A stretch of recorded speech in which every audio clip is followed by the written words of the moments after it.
Ouais, en arrêtant peut-être un petit peu. Mais là c'est le crépuscule, puis bah les chauves-souris elles vont commencer à chasser dès qu'il fait un petit peu plus nuit.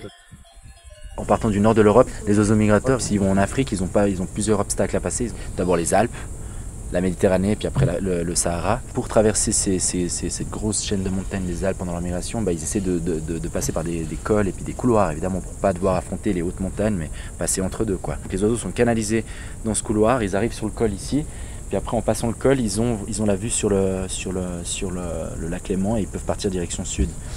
Et nous, on essaie de capturer une partie de ces espèces qui passent par ici pour suivre la migration, quoi.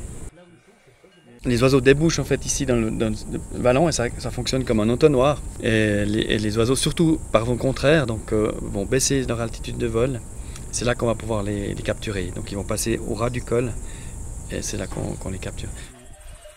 On fait des rondes toutes les 30 à 45 minutes. Ça dépend un peu de l'abondance des oiseaux.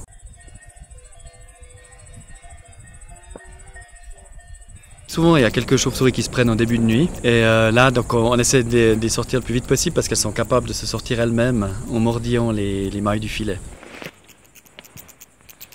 Il est très nerveux.